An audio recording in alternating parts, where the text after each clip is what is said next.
이야기. 옛날 노부모를 모시고 있는 착한 나무꾼 한 사람이 살고 있었습니다. 그런데 이 나무꾼에게는 술만 먹고 괴롭히는 못된 형이 하나 있어 부모와 동생을 몹시 괴롭혔습니다.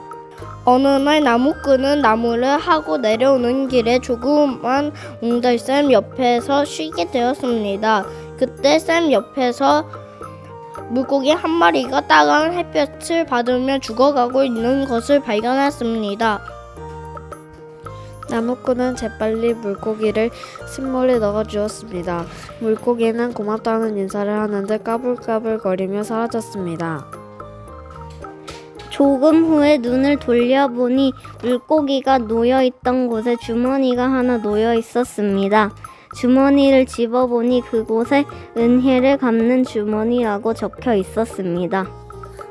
나무꾼은 집에 돌아와 주머니에 동전 하나를 넣었습니다.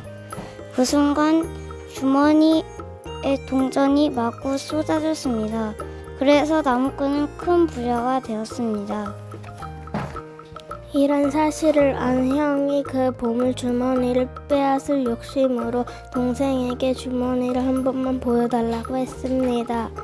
착한 동생이 주머니를 형에게 보여주자 형은 주머니를 가지고 도망치려고 했습니다. 동생이 알아차리고 형을 쫓아 주머니를 도로 찾으러 옥신각신하는 가운데 주머니가 땅에 떨어지고 말았습니다. 화가 난 형이 주머니를 발로 짓밟는 통에 그 주머니 안에 흙이 들어갔습니다. 그러자 그 주머니 안에 흙이 걷잡을 수 없이 계속 쏟아져 나와 쌓이고 쌓이게 되었습니다. 이렇게 쌓인 흙이 드디어 큰 산을 이루니 그 산 속에 보물 주머니가 묻혀 있다 하여 보물산이라 하였고 그 후 보문산이라고 고쳐 부르게 되었습니다. 천근의 벙어리샘 이야기. 천근 마을에 말 못하는 벙어리가 살았는데 그는 마음씨가 착하고 인정이 많은 사람이었습니다.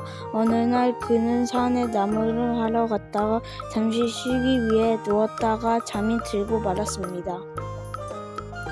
그때 꿈에 한 선녀가 나타나서 샘에 가서 목욕하고 100일 동안 정성 들여 기도하면 말을 할 수 있다고 하였습니다. 그 뒤부터 벙어리는 매일 샘에 와서 목욕하고 정성을 다하여 기도를 드렸습니다. 100일이 되던 날 샘을 찾아와 눈을 감고 합장을 하며 정성껏 기도를 드는데 갑자기 인기척이 들려와 눈을 뜨려고 하였습니다. 그가 눈을 뜨자 꿈속에 나타났던 선녀가 그 앞에서 서서 웃고 있었습니다. 그는 자신도 모르게 선녀님 하고 외쳤습니다. 그러자 선녀는 빙그레 웃고는 구름 속으로 사라졌습니다.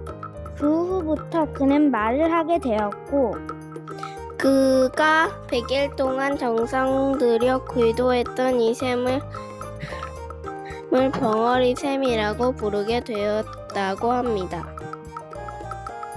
사정동의 미역바위 이야기.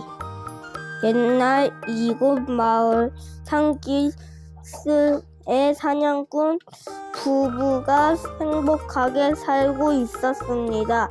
다만 아이가 없어 늘 슬퍼했습니다.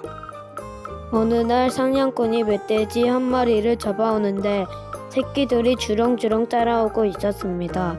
집까지 따라와 귀찮게 하자 그는 새끼들을 모두 죽여버렸습니다. 그날 밤 아내의 꿈에 산신령이 나타나 새끼들을 죽였으니 천발을 면치 모라리라 하면서 사라졌습니다. 아내는 자신에게 아이가 없는 것이 바로 남편이 사냥질하면서 짐승의 새끼까지 죽이기 때문이라고 생각하고는 남편에게 사냥질하지 말라고 하였습니다. 그때부터 남편은 사냥을 그만두고 농사일에만 전념하게 되었는데 어느 날 밤 남편의 꿈에 그대의 정성을 보아 아들을 갖게 하리라 하는 산신령의 말을 듣게 되었습니다.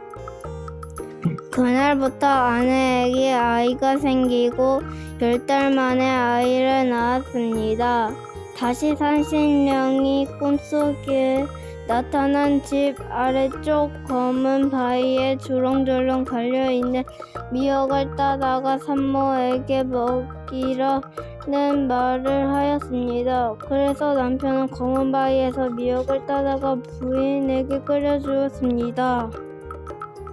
그 후 마을 사람들도 아이를 낳으면 이 검은 바위에게 미역을 따다 산모에게 끓여주었습니다. 그때부터 이 바위를 미역 바위라고 하였다고 합니다.